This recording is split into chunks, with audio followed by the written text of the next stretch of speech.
Right behind me is the cheapest Chinese production car I could get my hands on. It costs about $13,000 brand new and is not available in US markets. So let's find out what they're missing out on and if it's a better deal than a Toyota Corolla or a Honda Civic. Let's find out on Steve Stories.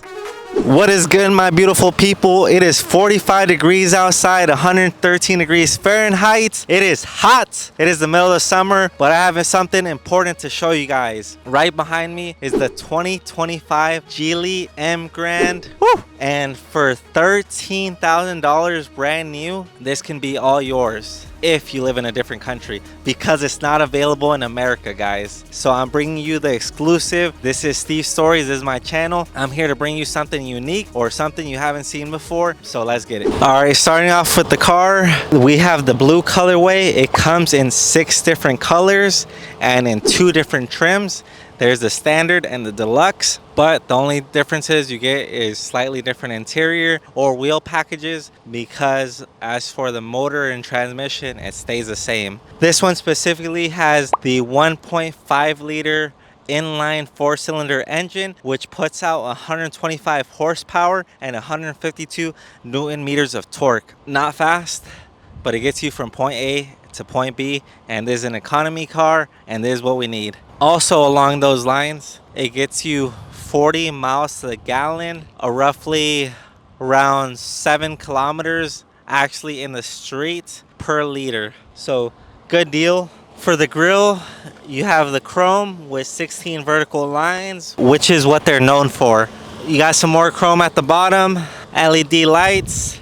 These are the basic rims. They come in 15 or 16 inches. And for the nicer ones, you get the Dongfeng flame rims. We should have got those, guys. I'm sorry. Maybe next time. Come alongside here. Right here we have your turn signal lights. Slightly tinted windows. It still has a button right here to open it.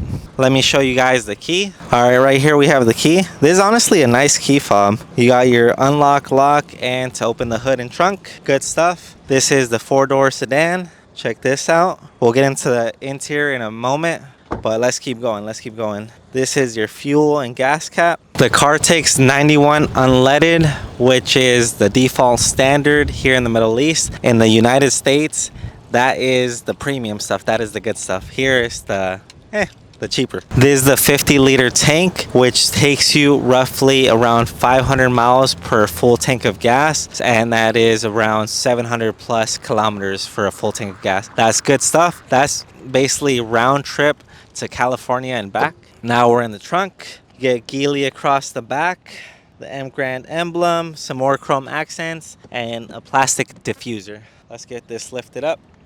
2 hours later. All right, guys, I'm trying to get the trunk open, and here we already ran into our first issue pressing the button. But over here you can see it only shows that I've opened the hood and the door. The trunk isn't opening. I press the button. I'm pressing it on the key fob. There it is. Finally, it took me about 40 presses to get it open.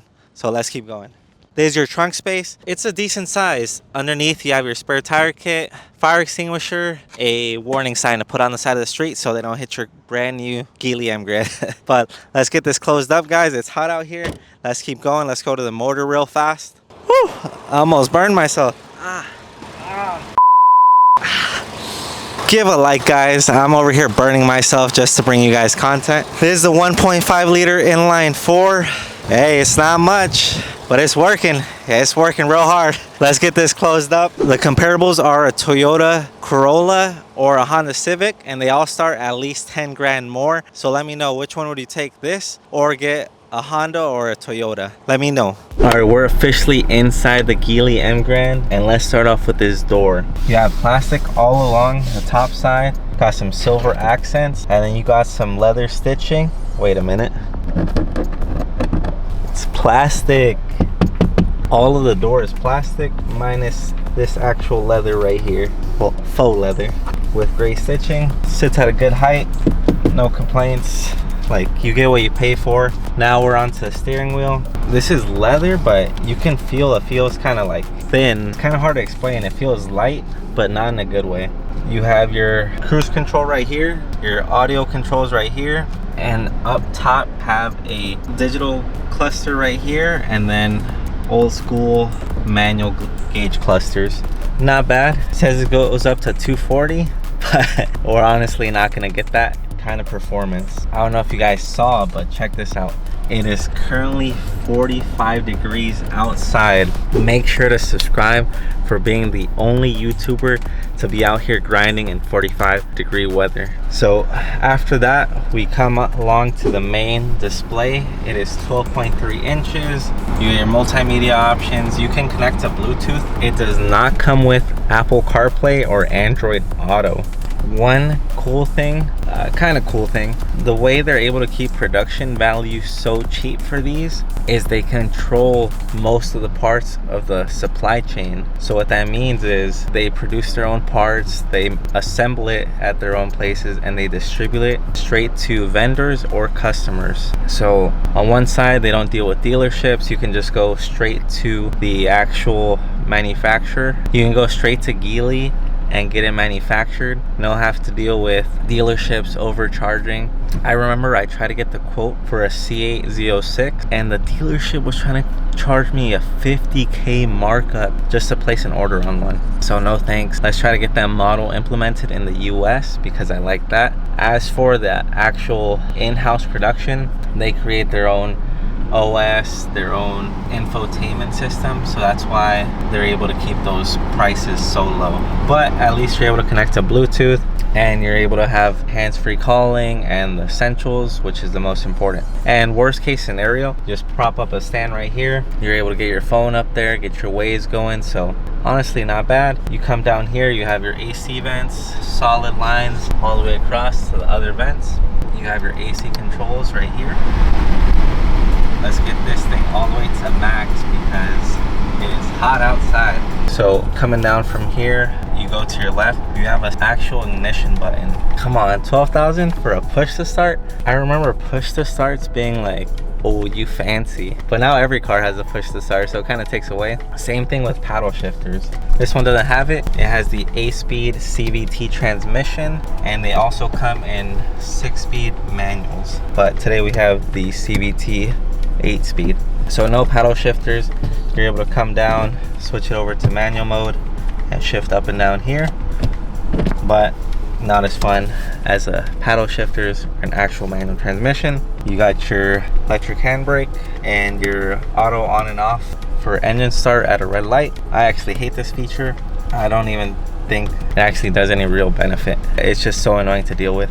Anyways, now we have our cup holders right here, which this part actually annoys me because they're kind of odd shaped. So here you can fit a regular size cup, but here you can't.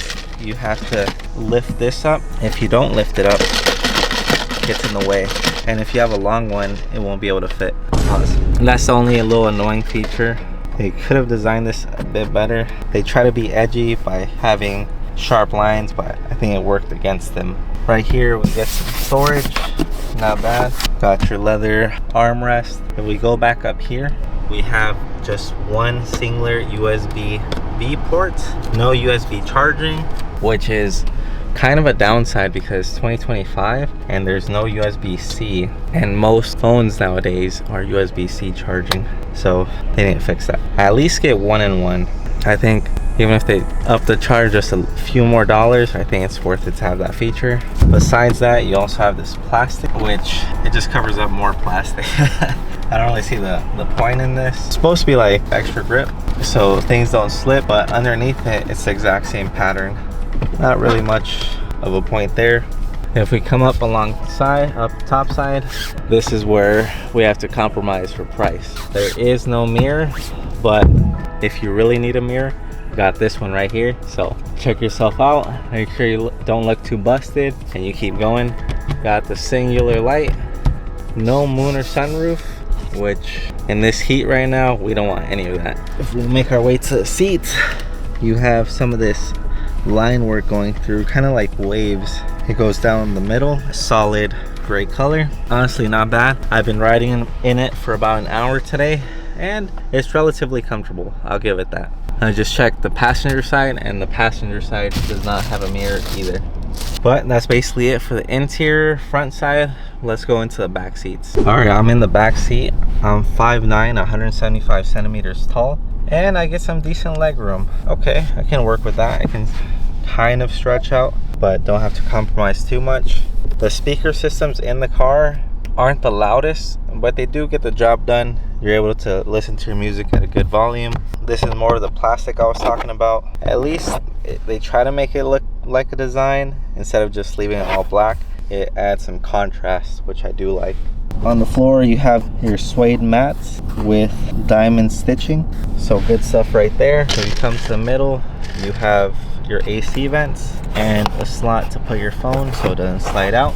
As for the middle section, this does not fold down, so you don't get an armrest, but you are able to pull the seat down so that way you can extend your trunk space. But that's basically it for the back. All right guys, now let's get into the details. So one of the big issues with Chinese made vehicles and their history is they're known for poor build quality, but Chinese manufacturers, companies, they themselves are saying they only want their cars to last 5 to 10 years, which for the price you're paying honestly isn't a bad deal. If you know you only got that time frame, then it's not that bad, because after 5 to 10 years you want to get something new, you want to keep up with the tech, so that would make sense to just get another new car. When it did matter was with old cars, like your classic cars, your 60s Mustangs, things that you want to keep forever. But these are meant to use and replace,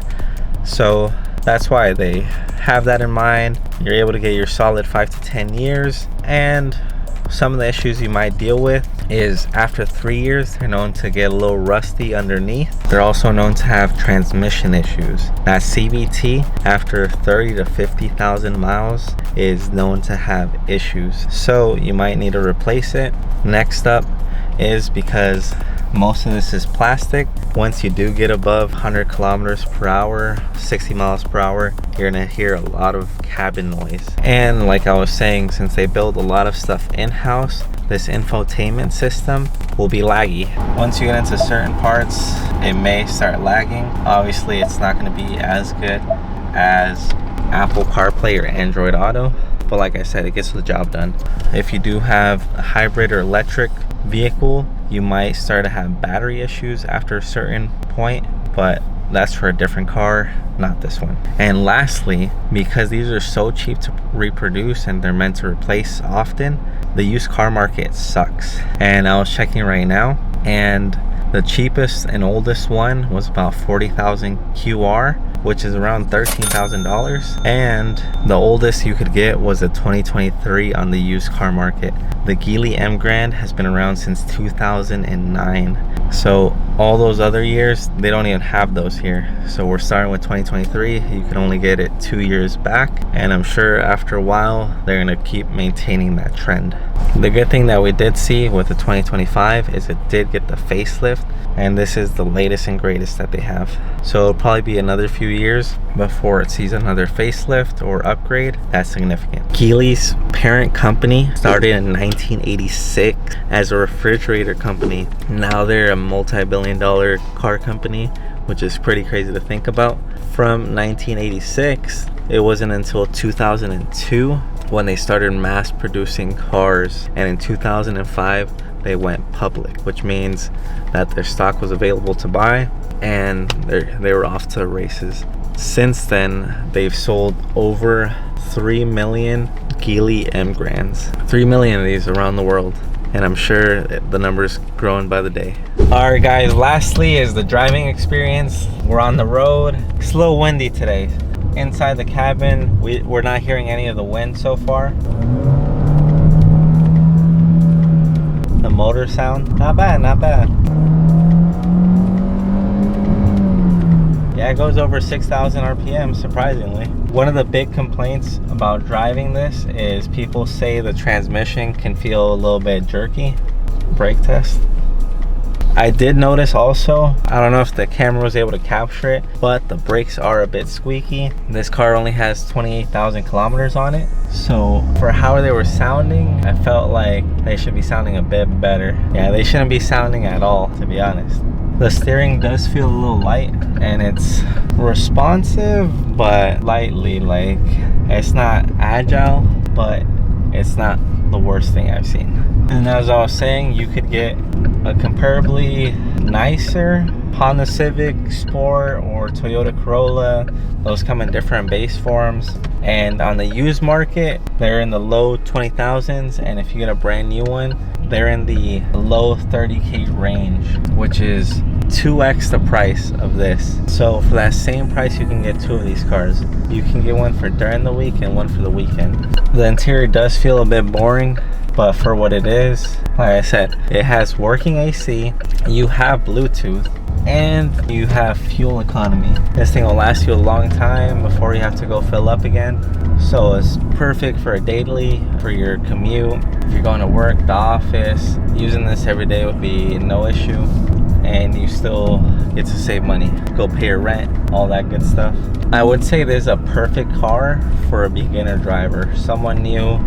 There isn't too much buttons, there isn't too much to get lost in. It's just straight to the point. It's simple. You're able to figure things out. You have your simple gauges, you know how fast you're going. You don't have to worry about any sports modes or different modes. You don't have to be worrying about adjusting your transmission to get the best amount of downforce and stiffness of a ride. Like, you don't have to worry about all that. You just put it in drive and you go. So great for beginner drivers. Now that you've seen a bit on the road, there is a bit of road noise. I haven't been that fast, and I'm sure as you go faster the road noise will be a bit worse, but it's not terrible. Which brings me to my conclusion over this car. Overall, this car isn't great and it's not terrible.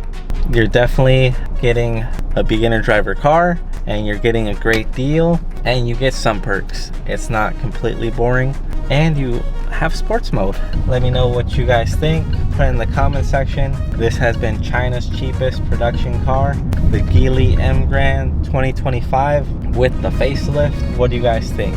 You buying this? You want it to come to the US, or should it stay in China? You saw the facts, the pros, the cons, the details. Let me know what car you want to see next, or what other type of experience you guys want to see. I have a lot of options, thankfully, so put it in the comment section. Peace out, guys.